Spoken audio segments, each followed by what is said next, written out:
Hello dear students, स्वागत है आप सभी का आपके अपने यूट्यूब चैनल एग्री नॉलेज 9198 पर। डियर स्टूडेंट्स, आज के इस वीडियो में हम आपको BSc agriculture third semester examination 2023-24 agriculture chemistry and soil science agriculture microbiology का पेपर सॉल्व करवाएंगे। ये बुकलेट आपका बी नंबर बुकलेट है।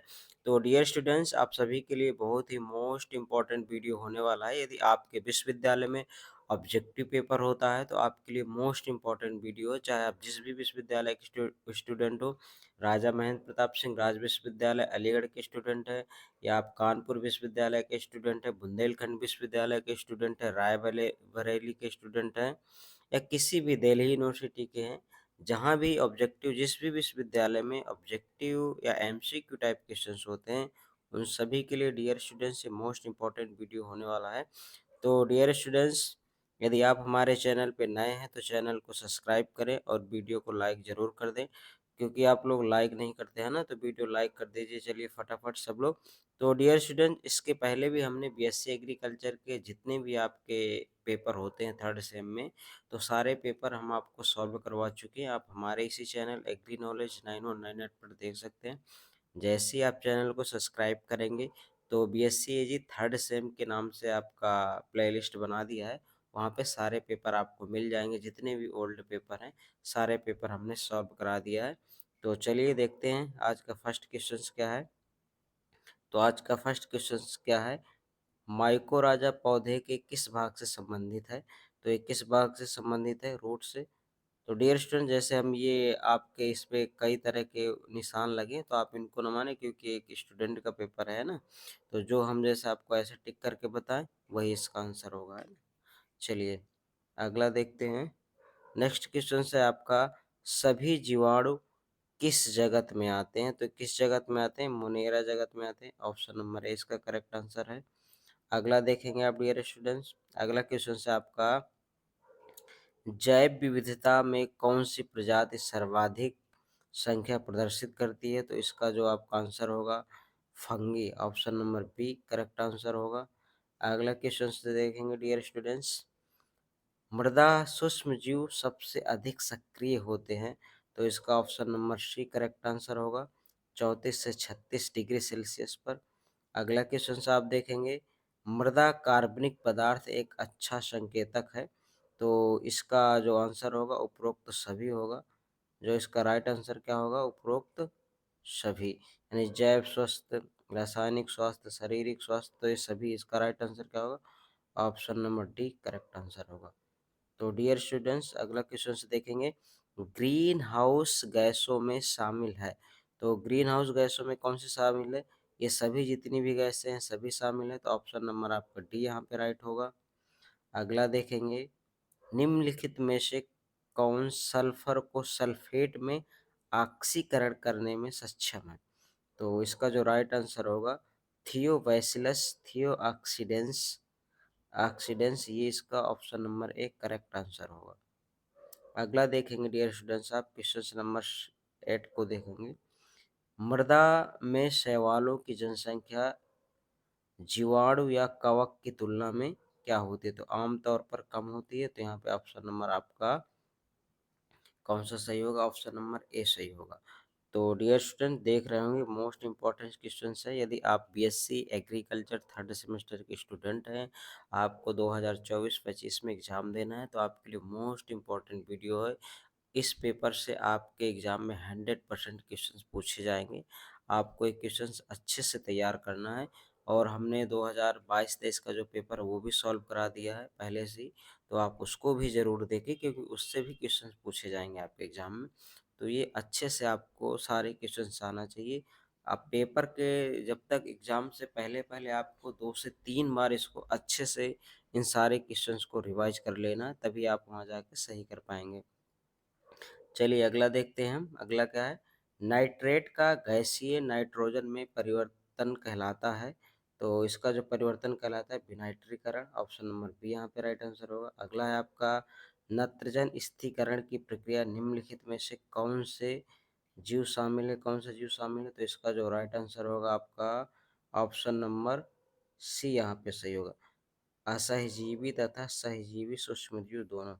तो यहाँ पे ऑप्शन नंबर सी क्या होगा, राइट आंसर होगा इसका। चलिए अगला देखेंगे, क्वेश्चन नंबर 11 है। इसमें क्या पूछ रहा है, इसमें पूछ रहा है बायोगैस के संगठन के बारे में निम्नलिखित में से कौन सा कथन सत्य नहीं है।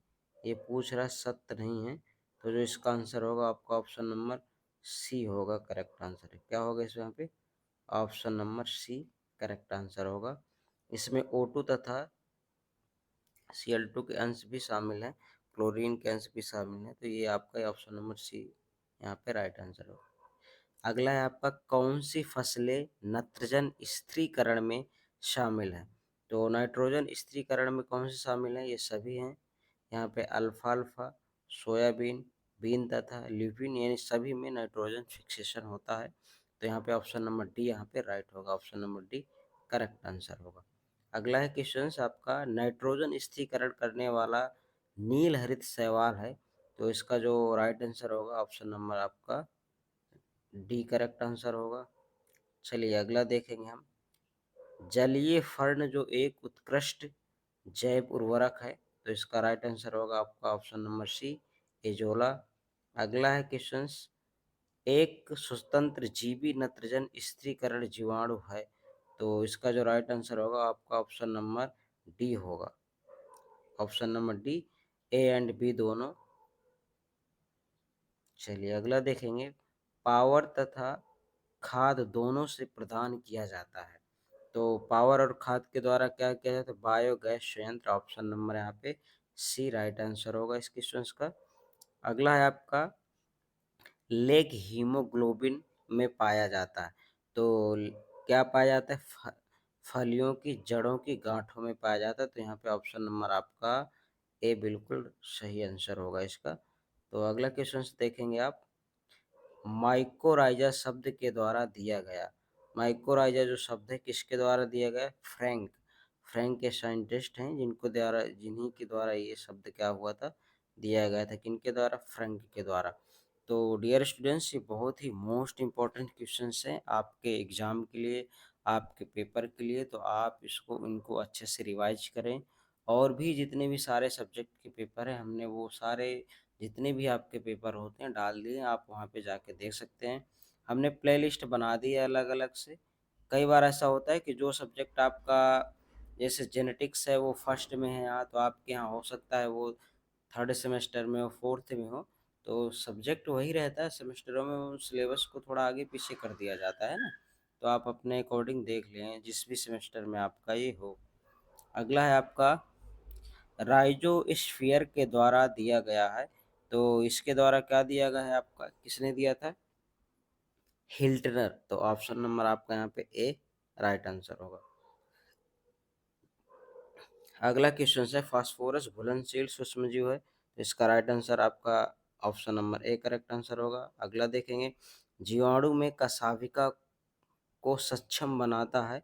तो यहाँ पे आपका ऑप्शन नंबर क्या होगा, ए सही होगा। देखिए है ना, जो हमने आपको बताया था, जो हम आपको लगाए आंसर वही सही माना है। ये स्टूडेंट का पुराना पेपर है ना, तो इसके अकॉर्डिंग आप इसको नहीं देखें। इसमें क्या पूछ रहा है, flagella in bacteria enable term to, हाँ तो इसका आंसर आपका सॉरी बी ही होगा, ठीक है। ऑप्शन नंबर बी क्या होगा आपका करेक्ट आंसर होगा, ए नहीं होगा, ए नहीं होगा, option number B right answer होगा इसका, गतिशीलता।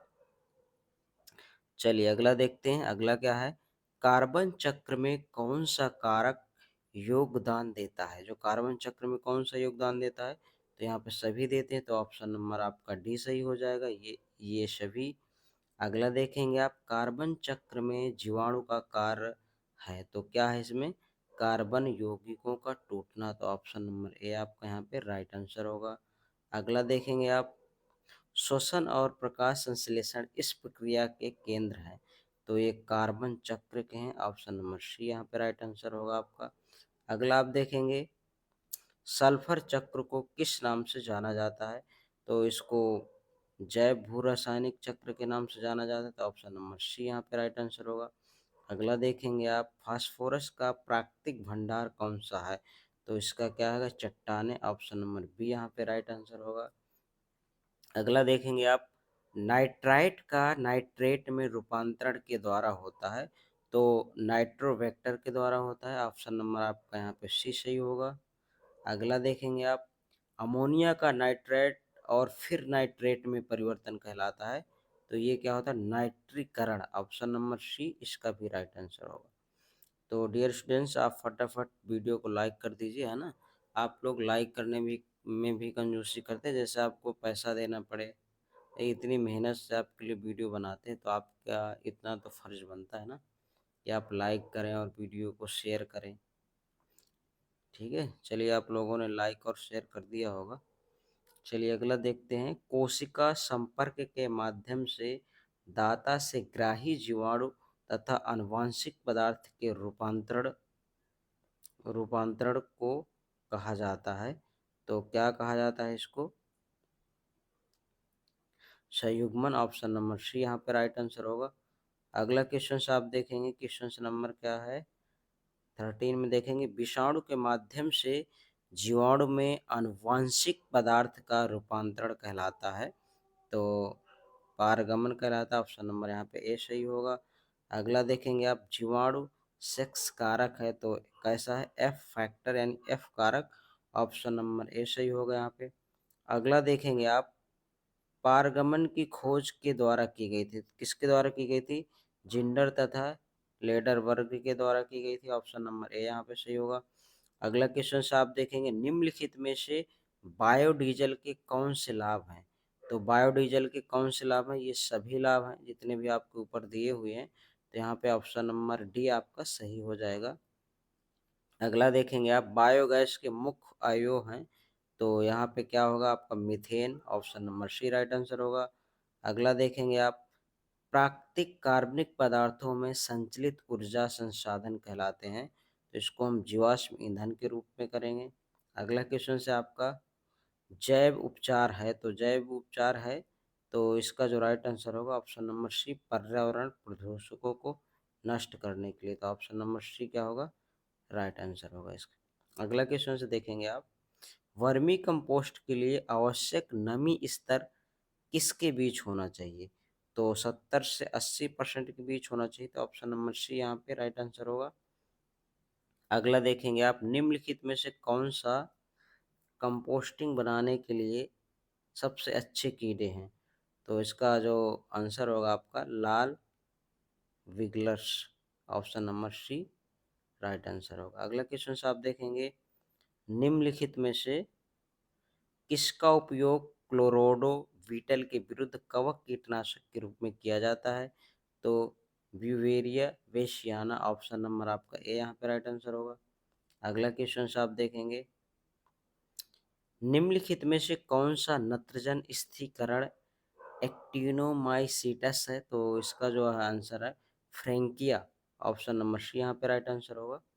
अगला क्वेश्चन आप देखेंगे, राइजोबियम का सहजीवी संबंध है, तो किसके साथ है, लेग्यूम के साथ। ऑप्शन नंबर ए आपका सही होगा।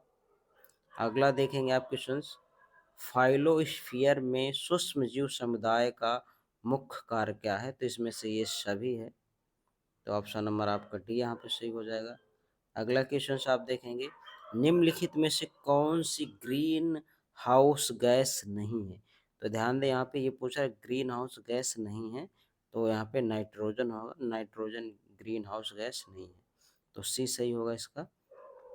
तो ये बहुत ही मोस्ट इम्पॉर्टेंट क्वेश्चंस हैं, आप इसको एग्ज़ाम से पहले पहले आपको 3 से 4 बार देखना है आपको, तभी आप ये क्वेश्चंस अपने पेपर में सही कर पाएंगे।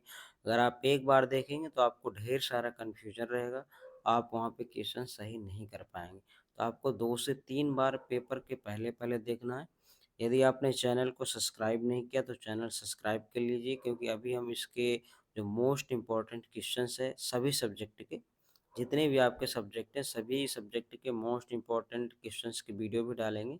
यदि आपकी किसी भी सेमेस्टर में फर्स्ट सेमेस्टर में रही है, तो हमने ऑलरेडी वहाँ पे 2 साल के पेपर प्लस इम्पोर्टेंट क्वेश्चंस डाल दिए। आप जाके फर्स्ट सेमेस्टर वाले प्लेलिस्ट में जो वहाँ जाके आप देख सकते हैं, सारे पेपर अवेलेबल हैं। आप वो दोनों पेपर तैयार कर लेंगे, 100% आप पास हो जाएंगे, आपको कुछ करने की ज़रूरत नहीं है, बट आपको सारे क्वेश्चंस आना चाहिए अच्छे से, है ना। चलिए अगला क्वेश्चन से आपका, सूक्ष्मदर्शी की खोज किसने की थी? तो किसने की थी?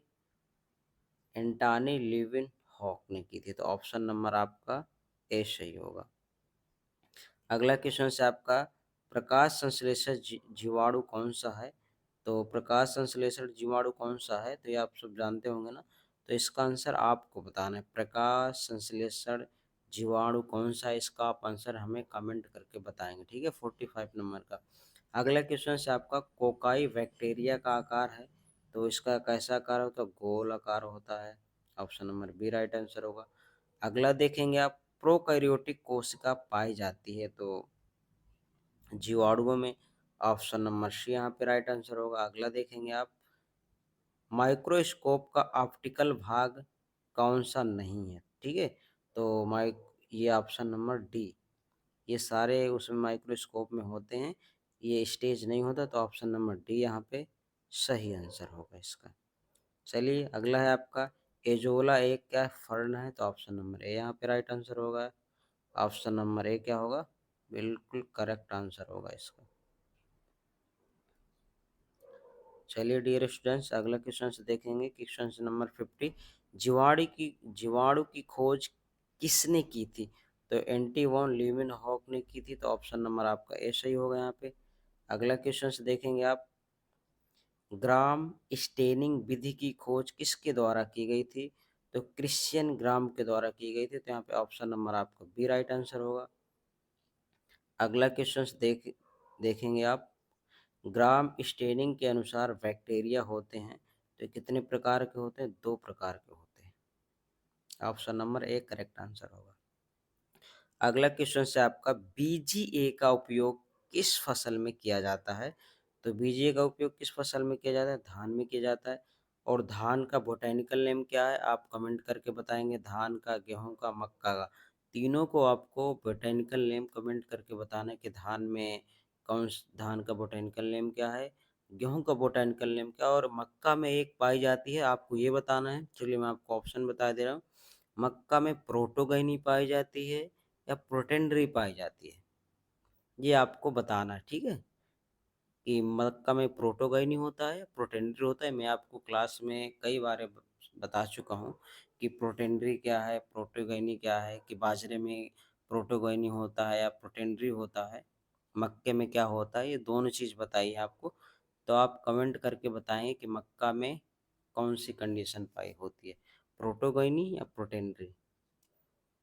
चलिए अगला क्वेश्चन देखेंगे आप, राइजोबियम ट्राइफोलाई किस फसल से संबंधित है? तो ये बरसीम से है। ऑप्शन नंबर आपका यहाँ पे सी सही होगा। अगला क्वेश्चन देखेंगे, ऑटोक्लेव का प्रयोग किया जाता है, तो स्टेरिलाइजेशन में किया जाता है, स्टेरिलाइजेशन में किया जाता है। Option number A right answer होगा। चलिए अगला क्वेश्चन देखेंगे, 56, राइजोबियम जेपोनिका किस फसल से संबंधित है? तो ये सबको पता होगा आपका, राइजोबियम जेपोनिका सोयाबीन से। सोयाबीन का बोटेनिकल नेम क्या होता है? Glycine max. डियर स्टूडेंट्स, अगला क्वेश्चन देखेंगे, अनाज फसलों में कौन सा उर्वरक उपयोग किया जाता है? कौन सा उर्वरक उपयोग किया जाता है? तो कौन सा किया जाता है? ये सभी किया जाते हैं, एजोला, एजोटोबैक्टर, बीजीए, तो उपरोक्त तो सभी होगा आपका। ऑप्शन नंबर डी यहाँ पे राइट आंसर। अगला देखेंगे, फास्फोरस घुलनशील करने वाला जीवाणु कौन सा है? तो यहाँ पे बैसिलस, सीडोमोनास दोनों है, तो ऑप्शन नंबर आपका सी राइट आंसर होगा।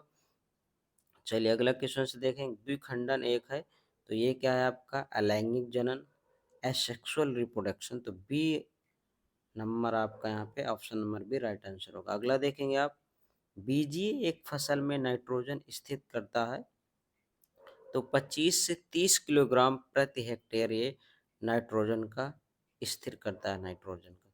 अगला है आपका, बीजीए का पूरा नाम क्या है? ब्लू हरित सवाल देखिए, ऑप्शन नंबर ए सही होगा। बीजीए से आपके 4 से 5 क्वेश्चंस पूछे गए हैं आपके पेपर में, है ना, तो इसके लिए मोस्ट इम्पॉर्टेंट है ये। वैसे इस पेपर में सारे क्वेश्चंस मोस्ट इम्पॉर्टेंट है, जब आप पेपर दे के आएंगे तब आप बताइएगा, इसी पेपर से आपके बहुत सारे क्वेश्चंस पूछे जाएंगे। आप जिस भी विश्वविद्यालय के स्टूडेंट हो, सभी के लिए मोस्ट इम्पोर्टेंट क्वेश्चन है ये। अगला क्वेश्चन है आपका, स्वपोषी जीवाणु कौन सा है? तो ये क्या है? Nitrobacter, option number A correct answer होगा। अगला देखेंगे आप, दही बनाने में कौन सा जीवाणु प्रयोग किया जाता है? देखिए यहाँ पे आपको फंसा दिया, दही बनाने में कौन सा जीवाणु प्रयोग किया जाता है? चलिए आप फटाफट कमेंट करके हमको बताइए, हम देख रहे हैं आप लोग क्या कमेंट करते हैं। दही बनाने में कौन सा जीवाणु प्रयोग किया जाता है? आप लोग कमेंट करिए, सारे लोग जितने भी देख रहे हैं ना, सब लोग आप कमेंट करके बताइए कि दही में कौन सा जीवाणु प्रयोग किया जाता है। ठीक है, बताइए भाई, आप लोग बताएंगे कि दही में कौन सा जीवाणु प्रयोग किया जाता है। तो आप लोगों को एक ही पता होगा कि लैक्टोबैसिलस का यूज किया जाता है ना, लेकिन इस ऑप्शन में आपको लैक्टोबैसिलस कहीं दिख रहा है? नहीं दिख रहा ना। एसिटोबैक्टर, थायोबैसिलस, स्ट्रेप्टोकोकस कहीं नहीं है ना, कहीं दिख रहा है आपको? कहीं नहीं दिख रहा है। तो आप इसका, तो डियर स्टूडेंट्स, इसका आंसर आप लोगों को कमेंट्स में करके बताना है। हम आप लोगों का आंसर देखेंगे कि आप क्या बता रहे हैं, ऐसे आप आंसर देंगे 63। ठीक है, इसमें ऑप्शन देखेंगे 63 करके, ऐसे आप इसका आंसर बता देंगे ABC। ठीक है, तो ये लो आप इसको, तो चलिए आप इसका सभी लोग, जितने भी लोग वीडियो देख रहे हैं स्टूडेंट्स, सभी लोग आप इसका आंसर ज़रूर बताएंगे। देखो, दूध को दही में बनाने के लिए दो तरह के आपके क्या होते हैं, एक जीवाणु होते हैं, एक तो लैक्टोबैसिलस होता है, ये आप सबको पता है। एक और होता है जो आपके इन्हीं ऑप्शंस में दिया हुआ है, आपको ये बताना है। देखिए ये तो होगा ही नहीं, ये भी चलो मैं आपको बता देता हूँ, उपरोक्त तो सभी, ये भी नहीं होना है। अब आपको ये बताना है, स्ट्रेप्टोकोकस थायोफिलस होता है या थायोबैसिलस होता है? अगर आपने पढ़ा होगा तो आपको याद होगा, अगर मैंने आपको बता दिया है ना कि थायोबैसिलस है या स्ट्रेप्टोकोकस थायोफिलस है, क्या इसका आंसर है? आप कमेंट करके बताएंगे। ठीक है, मैं आपके कमेंट्स देखूंगा, फिर रिप्लाई करके आपको इसका आंसर दूंगा। आप सभी को कमेंट्स करना है अगर आप इसका आंसर आप जानना चाहते हैं कि दूध से दही बनाने में किस जीवाणु का प्रयोग किया जाता है। ये क्वेश्चन आपका गलत नहीं है कि आप सोचे लैक्टोबैसिलस नहीं दिया हुआ तो ऑप्शन में तो गलत है, गलत नहीं है। लैक्टोबैसिलस तो होता ही होता है, लैक्टोबैसिलस के अलावा भी दूसरा होता है ना। तो इसका आंसर आप सब लोग कमेंट करके बताएंगे हमें। चलिए अगला क्वेश्चन है स्टूडेंट आपका, नाइट्रिफिकेशन को कौन से कारक प्रभावित करते हैं? तो इसमें से सभी कारक आपके प्रभावित करते हैं, उपरोक्त सभी। अगला क्वेश्चन है आपका, नाइट्रोजन फिक्सेशन है एक, ये ऑक्सीडेशन प्रोसेस है, ऑप्शन नंबर बी यहाँ पे करेक्ट आंसर होगा, ऑक्सीडेशन प्रोसेस। अगला क्वेश्चन है आपका, कौन सा पौधा सबसे अधिक नाइट्रोजन स्थिर करता है? कौन सा पौधा सबसे अधिक क्या करता है, स्थिर करता है? चलिए आप बताएंगे इसका, कौन सा पौधा सबसे अधिक नाइट्रोजन फिक्सेशन करता है? मैं चलिए आपको बता देता हूँ, हिंट दे रहा हूँ। जो नाइट्रोजन फिक्सेशन होता है, जो ज़्यादातर लेगमिनी क्रॉप होते हैं, जो दलहनी वर्ग की फसलें होती हैं, उन फसलों के द्वारा ही नाइट्रोजन फिक्सेशन होता है। तो इसमें पूछ रहा है आपका, नाइट्रोजन फिक्सेशन सबसे अधिक होता है। तो ऐसा नहीं कि आप सोचे बरसीम है तो बरसीम में नाइट्रोजन फिक्सेशन नहीं होता, इसमें भी नाइट्रोजन फिक्सेशन होता है ना। ये आपका जो है ये बॉटिकल नेम है, सुबबूल का ही है शायद। तो आप इसका आंसर बताएंगे कि बरसीम होगा या सोयाबीन होगा। ठीक है, तो आप इसका हमें कमेंट करके आंसर बताएंगे। आपने नाइट्रोजन फिक्सेशन पढ़ा होगा, और आपको कमेंट करके ये भी बताना है कि दलहनी वर्ग की ऐसी कौन सी फसल है जिसमें से नाइट्रोजन फिक्सेशन नहीं होता है, उसका क्या नाम है। ठीक है, एक तो मैंने ये भी आपको भी बताया कि दलहनी वर्ग की जितनी भी फसलें हैं उनमें सभी में नाइट्रोजन फिक्सेशन होता है, लेकिन एक कोई क्रॉप्स है जो एक्सेप्शन है यानी अपवाद है, उसमें से नाइट्रोजन फिक्सेशन होता ही नहीं है। तो उस फसल का आप नाम कमेंट करके बताएंगे, आप लोगों को सबको पता होगा, फिर मैं आपको बताऊंगा। आप कमेंट ज़रूर करें कि इसका किस फसल में नाइट्रोजन फिक्सेशन नहीं होता है, और इसका आंसर क्या होगा, आप लोगों को पता हो गया होगा कि किसमें नाइट्रोजन फिक्सेशन होता है। चलिए अगला क्वेश्चन है आपका, सूक्ष्म जीवों से प्राप्त प्रमुख उपयोगी उत्पाद हैं। तो ये ऊपर के सभी यानी ये तीनों हैं, तो ऑप्शन नंबर डी आपका सही होगा। देखिए आपसे जो कमेंट्स करके पूछ लिया जाता है कि आप इसको आंसर बताना है, तो आप लोग बिल्कुल नहीं बताते। आप लोग क्या करते, लग जाते हैं उल्टे सीधे कमेंट करने में कि अगर हमें ही बताना है तो हम पेपर क्यों देखें। भाई एक दो चीज़ें आपसे पूछना पड़ेगा ना, आप भी बताएं। देखिए बुक से पढ़िए, आप कमेंट करके बताइए। जब आप नहीं बताएंगे फिर हम आपके आंसर देख के रिप्लाई देंगे, आंसर देंगे आपको। और फिर ऐसे ये कोई टफ क्वेश्चन है नहीं कि नाइट्रोजन फिक्सेशन किस में नहीं होता, ये आपको बताना है। प्रकाश संश्लेषण में कौन सा जीवाणु पाया जाता है, इतने टफ क्वेश्चंस तो है नहीं ना। जितने भी आपको छुड़वाएं तो आपको इनके आंसर बताना जरूर है ना। चलिए अगला क्या है आपका, नाइट्रोजन स्थिरीकरण करने वाला नील हरित शैवाल है, तो एनावीना है। ऑप्शन नंबर आपका डी यहाँ पे राइट आंसर होगा। अगला क्वेश्चन है आपका, जीवाणु कोशिका का व्यास आकार लगभग कितना होता है। ये आपका 0.5 से 0.1 माइक्रोमीटर होता है। अगला क्वेश्चन आप देखेंगे, क्वेश्चन नंबर 70, जीवाणु की श्वसन श्रृंखला किससे जुड़ी होती है। तो ये आपका कोशिका द्रव झिल्ली से। ऑप्शन नंबर ए यहाँ पे राइट आंसर होगा। अगला है आपका 71, मृदा कार्बनिक पदार्थ एक अच्छा संकेतक है। तो ये सभी का है, जैविक स्वास्थ्य वगैरह। ये आपका ऑप्शन नंबर आपका यहाँ पे डी सही होगा। अगला क्वेश्चन आप देखेंगे, क्वेश्चन नंबर 72, तो डियर स्टूडेंट्स ये सारे क्वेश्चंस आपको अच्छे से तैयार करके जाना है उन स्टूडेंटों के लिए जो किसी कारणवश क्लास में नहीं आ पाते हैं, किसी के घर में समस्या या कोई प्रॉब्लम है। कई सारे रीज़न हो सकते हैं कि आप लोग क्लास नहीं आते हैं, तो उन सब के लिए बेस्ट है कि आप इन सारे पेपर्स को अच्छे से प्रिपेयर करिए। और जो भी चैनल में ऑब्जेक्टिव क्वेश्चंस या इंपॉर्टेंट क्वेश्चंस डाले जाते हैं उनको आप ईमानदारी से अच्छे से पढ़िए। 2 से 3 बार आप वीडियो देखिए, आपको अच्छे से क्लियर हो जाएगा और आपके एग्ज़ाम में 100% ये क्वेश्चंस आएंगे, आपको बहुत ज़्यादा हेल्प मिलेगी। 2 साल के पेपर हमने आपका 22-23 का भी पेपर सॉल्व करवा दिया है, 23-24 का करवा दिया है। ये दोनों पेपर आपको अच्छे से कर लेना, एक ही नहीं सारे सब्जेक्ट के पेपर सॉल्व करवा दिया है। यदि कोई पेपर रह गया हो, अगला पेपर आप किसका चाहते हैं, कौन सा पेपर सॉल्व करवाना चाहते हैं, आप कमेंट करके बताइए। आप हमें बता देंगे कि ये पेपर सॉल्व करिए तो हम उसको करेंगे, है ना। आप कमेंट करिएगा कि नेक्स्ट पेपर आप कौन सा चाहते हैं।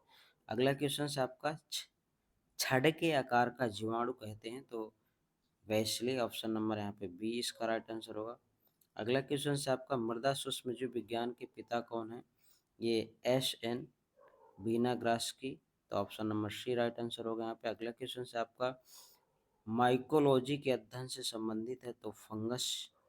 ऑप्शन नंबर आपका यहाँ पे डी सही होगा। अगला क्वेश्चन है आपका, ह्यूमस कार्बन नाइट्रोजन का अनुपात होता है, तो कितना होता है, 10:1 होता है। तो डियर स्टूडेंट्स ये कुछ क्वेश्चंस थे जो आपके एग्ज़ाम के लिए बहुत ही मोस्ट इम्पोर्टेंट थे। तो अगला आप किस पेपर पे वीडियो चाहते हैं, आप इसका हमें कमेंट करके हमें बताइएगा। और आप चैनल को सब्सक्राइब करके रखिए, क्योंकि हम एग्ज़ाम से एग्ज़ाम तक आपके सभी सब्जेक्ट के मोस्ट इम्पॉर्टेंट क्वेश्चंस की सीरीज लेके आएंगे, जो आपके एग्ज़ाम के लिए बहुत ही हेल्पफुल रहेगी। तो आप लोग चैनल को सब्सक्राइब कर लीजिएगा, वीडियो लाइक कर दीजिए। आज के वीडियो में सिर्फ इतना ही, मिलते हैं नेक्स्ट वीडियो में। Thanks for watching.